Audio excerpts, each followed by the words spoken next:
మీ ఎలాంటి వ్యాపార ప్రకటనలకైనా వెంటనే మా ఛానల్ సంప్రదించండి. ప్రస్తుతం మనతో పాటు ప్రముఖ ఆధ్యాత్మికవేత్త జ్యోతిష్య వాచస్పతి బ్రహ్మశ్రీ చంద్రమౌళి శాస్త్రి గారు మనతో ఉన్నారు. గురువు గారితో మాట్లాడేద్దాం.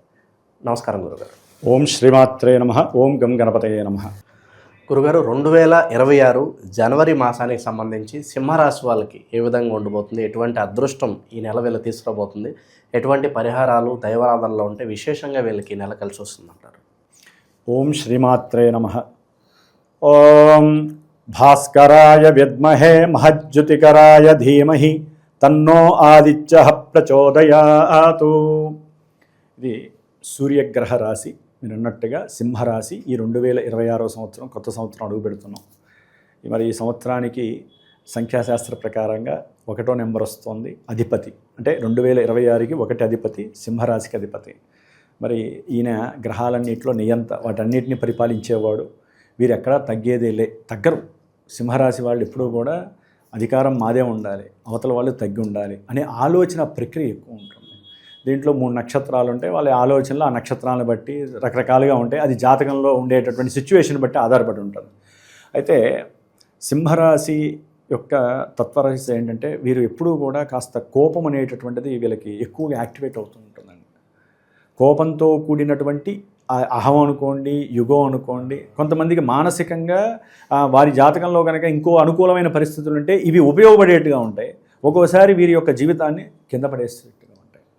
ఇప్పుడు ప్రజెంటు సింహరాశి వాళ్ళకి జనవరి 2026 14 వరకు కూడా సంతానపరమైనటువంటి ఆర్థిక సమస్యలు, అంటే సంతానము, నేను విదేశాలకు వెళ్ళి చదువుకుంటాను, నాకు ధనం ఎక్కడో అక్కడ రుణం ఇప్పి అనేటటువంటి ఆలోచనలు దాదాపుగా జరుగుతున్నాయి వీళ్ళకి. నాకు తెలిసి ఒక 20 రోజులు బట్టి కూడా సింహరాశి వారికి స్ట్రెస్ ఎక్కువైపోయింది. ఏమీ చేయలేకపోతున్నారు. వారికి కోరిక ఉంటుంది సంతానాన్ని పంపించాలి అని, కానీ ఇక్కడ తల్లి ఒప్పుకోకపోవటం, సింహరాశి వాళ్ళకి తల్లి అడ్డుపడటం ద్వారా తండ్రి ఏమీ చేయలేకపోవటం, లేకపోతే తండ్రికి ఉన్నటువంటి ఉద్యోగ విషయంలో సరైనటువంటి పంపించే శక్తి లేకపోవటము, కొంతమందికి పంపించే శక్తి ఉన్న పరిస్థితులు అనుకూలించకపోవడం.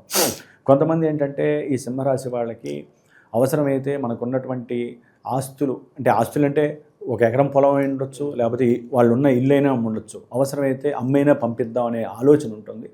దయచేసి అలాంటి పరిస్థితులు సింహరాశి వాళ్ళు తీసుకోకండి, ఆలోచనలు చేయకండి. పిల్లల్ని సమర్థించుకొని నాయన నీ కోరికలు ఉన్నాయి, కొంచెం ఓపిక పట్టు, జూన్ ఎండింగ్ తర్వాత ఏదైనా అవకాశాలు ఉంటే నిన్ను పంపించే శక్తి భగవంతుడు నాకు ఇస్తాడు, అప్పుడు నిన్ను పంపిస్తానని కాస్త వాళ్ళని అడ్డుపెట్టండి.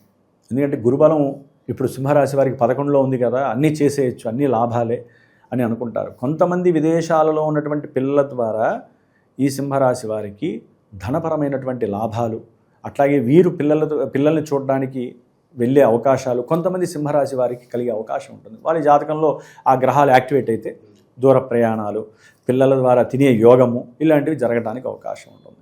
కొంతమందికి ఏమవుతుంది, పిల్లలతో మాట్లాడితేనే లేనిపోని సమస్యలు వచ్చే పరిస్థితులు దేనివల్ల వస్తాయి, వీరికి సంబంధించి తండ్రికి సంబంధించినటువంటి కొంతమంది మేనమామలు, మేనరికాలు ఉంటాయి కదా, వాళ్ళ వలన పిల్లల మీద చెడు ఎఫెక్ట్ పడే అవకాశం ఉంటుంది. దాని ద్వారా ఈ సింహరాశి వాళ్ళకి అష్టమ శని ప్రభావం, ఇవన్నీ మల్టిపుల్గా ఉంటాయండి. ఒక గ్రహం లాభంలో ఉందంత మాత్రాన అన్ని లాభాలే, షేర్సు, సెన్సెక్స్, మీరు పెట్టినవన్నీ లాభాలు వస్తాయనుకుంటే అట్లా. ఇక్కడ ఇంకో గ్రహం ఉందిగా, అష్టమ శని ఉన్నాడుగా సింహరాశి వారికి. మీరు వినే ఉంటారు, చూసే వాళ్ళకు కూడా తెలుసు. అష్టమంలో శని ఏంటంటే మృత్యువుని ఎదురుకుండా కనిపించేటట్టు చేస్తాడు అంతే.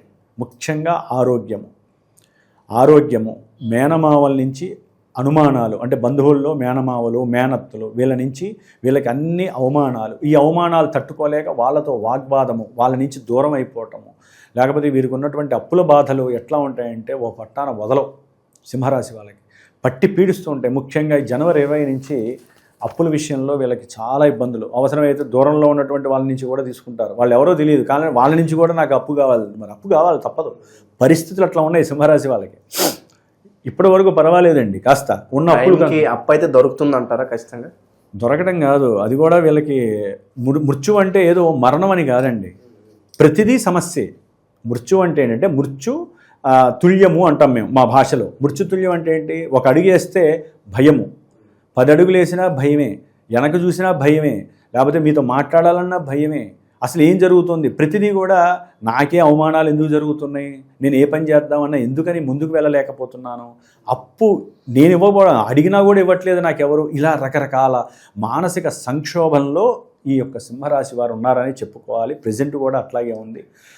సింహరాశి వారికి ఇప్పుడు ఎంతైతే ఇబ్బందులు పడుతున్నారో రేపు జనవరి 14-15 తర్వాత దాదాపుగా 4-5 గ్రహాలు మనకి పంచగ్రహ కూటమి ఏర్పడుతోంది.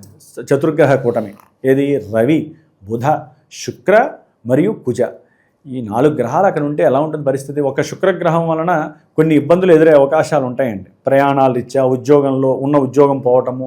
కానీ వీళ్ళు గనక స్టెబిలిటీగా స్టాండర్డ్గా ఉంటారు కాబట్టి వీళ్ళ యొక్క ఆలోచన, వీళ్ళకున్న తెలివితేటలతో, వీళ్ళకు ఉన్నటువంటి విద్యాభ్యాస స్టామినాతో కంపల్సరీ ఉన్నత ఉద్యోగాలు కలగటానికి, ఏ పనైనా సరే ధైర్య సాహసాలతో చేయటానికి మంచి అవకాశము ఈ యొక్క సింహరాశి వారికి ఉంది. శత్రు రోగ రుణ విముక్తి జరగటానికి జనవరి 14 తర్వాత అనుకూలమైన సమయంగా సింహరాశి వారు భావించాలి. మరి 5వ స్థానంలో ఉన్నటువంటి రవికుజుల వలన కొంతమంది స్టూడెంట్స్ ఉన్నారు, విద్యార్థులు.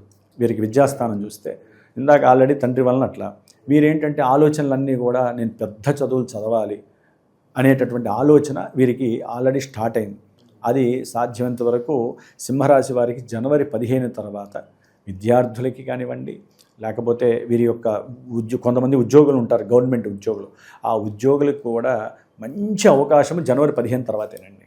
అయితే సప్తమంలో మరి వివాహ పరంగా యోగము, లేకపోతే వివాహం అయిన వాళ్ళకి ఏ విధంగా ఉంటుంది అనే విషయంలోకి మనకు వస్తే కనుక మరి సప్తమంలో ఉన్నటువంటి రాహువు, వీరి యొక్క జన్మరాశిలో ఉన్నటువంటి కేతువు ఆల్రెడీ వీరిని మదిస్తున్నారు. పెరుగులో చిలికితేనేమో మనకి వెన్నొచ్చి ఉపయోగపడుతుంది, వీరికేమో లేనిపోని తలకాయ నొప్పులన్నీ వస్తున్నాయి. వివాహపరంగా అడుగు వేద్దామంటే ఆటంకాలు, ఆల్రెడీ సెట్ అయినవి కూడా విఘాతాలు జరగటం అవుతుంది అనుకుంటారు. దాంట్లో ఈ అష్టమ శని, సప్తమ రాహువు, ఈ యొక్క కాలసర్ప యోగ దోషము వీరిని ఎన్ని విధాల ఇబ్బందులు పెట్టాలో అన్ని విధాల ఇబ్బందులు పెడుతూనే ఉంటుంది. ముఖ్యంగా వ్యాపారంలో కూడా ఏదో ఆశిస్తారు, అనుకున్న లాభాలు సాధిద్దాం అనుకుంటారు. ఈ రాహుకేతువుల వలన అడుగు ముందుకు పడదు, వెనక్కేసిన అడుగుని మళ్ళీ ముందుకేద్దామంటే కూడా ధైర్యం సరిపోవట్ల అష్టమ శని వలన. కాబట్టి కొంచెం ఇబ్బందికరము. జనవరి 14 వరకు అయితే మిగతా గ్రహాలు అనుకూలంగా లేవు. జనవరి 15 తర్వాత వీరికి ఈ 2026 సంవత్సరంలో కాస్త రవి, కుజ, బుధుడి యొక్క అనుకూలత వలన వ్యాపారంలో మంచి లాభాలు, సమాజంలో పేరు ప్రఖ్యాతులు చాలా అంటే వీరికి ఉన్నటువంటి స్టామినాకి, వీరికి చేసే ఉద్యోగానికి తెలియకుండానే ఫేము ఆక్యుపై అయిపోతుంది. గవర్నమెంట్ సత్కరిస్తుంది కొంతమంది సింహరాశి వాళ్ళకి. మరి జన్మజాతకం అనేది ముఖ్యం కదండి. జాతకంలో గనక వీరికి గనక కొన్ని గ్రహాలు, దశలు, అంతర్దశలు అనుకూలంగా ఉన్నాయనుకోండి, గోచారంలో ఈ గ్రహస్థితి వీరిని అనుకూలిస్తుంది, కొన్ని గ్రహస్థితులు వీరిని ప్రతికూలిస్తూ ఉంటాయి. మరి గురుడు లాభంలో ఉన్నాడు కదండి, దాని గురించి చెప్పట్లేదు అంటే మరి కొంతమందికి సంతాన భాగ్యం కలగడానికి అవకాశం ఉంది. ఆకస్మికంగా కొంతమందికి షేర్స్ అండ్ సెన్సెక్స్లో వ్యాపారానికి ఉపయోగపడతాయని చెప్పి ఎప్పుడో పెట్టుంటారు కదా, వాళ్ళందరికీ చక్కగా లాభం కలగడానికి అవకాశం ఉంది. చేసే ప్రతి ప్రయాణంలో విజయలాభ పరంపర ఉంటుంది. సంతాన భాగ్యం ఉంది, సంతానం వలన లాభం ఉంది. గురుబలం ఉంటే చాలదా? మరి గురుబలం పుష్కలంగా ఉంది వీళ్ళకి. దాదాపుగా జూన్ 15-20 వరకు కూడా పుష్కలంగా ఉంది వీళ్ళకి. మరి మిగతా గ్రహాల యొక్క స్థితి, అందుకని ఏం చేయాలి? సింహరాశి వాళ్ళు అష్టమ శనిగ్రహ దోష పరిహారార్థమై శనిగ్రహానికి సంబంధించినటువంటి ఏదో అష్టోత్తరమో శనివారం కాస్త రావి చెట్టుకి ప్రదక్షిణాలు చేయటం. ఆయన స్వక్షేత్ర స్థితి అండి. సింహరాశి వాళ్ళకి అష్టమంలో శని ఇప్పటివరకు కొంచెం వెసులుబాటుని ఇచ్చాడేమో. రేపు జనవరి 20 నుంచి కూడా ఆయన సొంత నక్షత్రంలోకి వచ్చినప్పుడు అప్పుల బాధలేంటి, ఉద్యోగంలో బెడదలేంటి, మార్పులేంటి, చేర్పులేంటి. సో మొదటి 15 రోజులు ఇబ్బందికరంగా ఉన్నప్పటికీ సెకండ్ హాఫ్ బాగుంటుందంటారు. సెకండ్ హాఫ్ ఇరగదీస్తాడు ఆయన శనీశ్వరుడు. ఇప్పుడు అంటే నేను ఇందాక ఏం చెప్పానండి, ప్రతి గ్రహము ఆ ఇంట్లో ఉంటుంది. ఆయన ఉన్న నక్షత్రాన్ని బట్టి ఫ్లక్చువేట్ అవుతూ ఉంటాయి. కొంతమంది ఫోన్లు చేసి చెప్తూ ఉంటారు, గురువుగారు మీరు చెప్పినవి మాకు జరగట్లేదండి అని. ఎందుకు జరుగుతాయి? అటు జన్మజాతకము ఉంటుంది ఎఫెక్షను, ఇక్కడేమో వీరు పరిభ్రమించే నక్షత్రాలు. ఇది మహాసముద్రం అండి. చాలామందికి జాతకం గురించి తెలియట్లేదు. వారు ఏంటంటే మా రాశి ఎట్లా ఉంటుంది అంటున్నారు. అట్లా అంటే తెలియదండి. ఏమండి మా జన్మజాతకంలో డేట్ ఆఫ్ బర్త్లు ఇవ్వండి, దీని పరంగా మా జాతకం ఎలా ఉంది, మరి ఇప్పుడు గోచారంలో అది అనుకూలిస్తుందే, అంటే పెళ్లి కావచ్చు, ఉద్యోగం కావచ్చు, విద్యలో ఆటంకాలు వస్తాయి, లేకపోతే ఊరికి మా వాడు పడుతూనే ఉంటాడండి, లేకపోతే నిద్ర పట్టట్లేదు, ఎన్నో సమస్యలు ఉంటాయి. వాటన్నిటికీ పరిష్కారం ఏంటండి? జన్మ జాతకము. అది ఉంటేనే పర్ఫెక్షనిటీ అనేది మనకు తెలుస్తుంది. పరిహారాలు ఏం చేసుకుంటే బాగుంటుందో జన్మజాతకం అనేది మనల్ని కమాండ్ చేస్తుంది. ఇప్పుడు ఏంటంటే మన గోచారరీత్యా మనసు యొక్క, అంటే మనసులో కలిగే వికారాలకి మాత్రమే మనం చేసే పూజలు మనల్ని అదుపులో ఉంచుతాయండి. కాబట్టి జన్మజాతకాన్ని మీరు చూపించుకోగలిగితే కనుక సరైన ప్రెడిక్షన్ వైజు, కొంతమందికి ప్రదక్షిణాలతో సరిపోతుందండి, కొంతమందికి ఏం పర్వాలేదమ్మా, దశలు అంతర్దశలు అనుకూలం ఉన్నాయి, కొంతమంది భయంతో అడుగులు ముందుకు వేయలేరు, కొంతమందికి హోమాలు చేయాలి, కంపల్సరీ హోమాలు చేయాలండి. హోమాలు అనేటటువంటివి డైరెక్ట్గా ఫాస్ట్గా వాయువులో కలిసి ఎక్కడో మనకి మండలాలు ఉంటాయి, దైవ మండలాలు, నక్షత్ర మండలాలు, గ్రహ మండలాలు, దైవ మండలాలన్నీ మనల్ని అనుగ్రహించడానికి హోమం ఒక్కటే సరైనటువంటి మార్గము. అందులో ముఖ్యంగా వీరు సుబ్రహ్మణ్య హోమాలని, లేకపోతే శనీశ్వరుడికి జపం చేయించి తర్పణాలు వదిలించి హోమాలు చేయించడము, అష్టమ శని కదండి, మృత్యుదోషాలు తొలగించుకోవడానికి కంపల్సరీ శనిగ్రహం. హనుమంతుడికి సంబంధించిన హోమాలు కానివ్వండి, హనుమాన్ చాలీసాలు పారాయణలు చేయటము, లేకపోతే బ్రాహ్మణులు ఇంతమందిని పిలిచి పారాయణలు చేయించటము, ఇట్లా మన యొక్క సనాతన ధర్మంలో మనకి ఋషులు ప్రబోధించినటువంటి ఎన్నో సూత్రాల ప్రకారము గ్రహాలు ఎక్కడ ఏ విధంగా మనల్ని ఇబ్బంది పెడుతున్నాయో వాటికి ఏ విధమైన పరిష్కారాలు చేయాలో ఒక్క మాటతో మీరు అడగంగానే చెప్పినంత మాత్రాన పాపం వాళ్ళకి తీరవండి. జన్మజాతకరీత్యా మాత్రమే వారికి సరైనటువంటి ప్రొటెక్షన్ అనేటటువంటిది మనకి ప్రొడ్యూస్ అవుతూ ఉంటాయి. పరిహారాలు ఈ టైం వరకు ఇలా చేసుకోండమ్మా, ఈ టైం నుంచి మీకు ఈ పరిస్థితి వస్తుంది, కాబట్టి మీకున్న ఈవెంట్కి ఈ దేవతను ఆరాధించాలని మాత్రమే చెప్పగలిగిన వాడు ఒక జ్యోతిష్కుడు. ముందేం జరగబోతుందో చెప్పేది మీ జాతకం మాత్రమే. కాబట్టి ఆ విధంగా చక్కగా చేసుకోండి. హనుమంతుడే మీకు శ్రీరామ రక్ష. ఓవరాల్గా ఈ రాశి వాళ్ళందరికీ కూడా జనవరి మాసం ఎలా ఉంటుందో అద్భుతంగా వివరించారు. ధన్యవాదాలు. శుభమస్తు.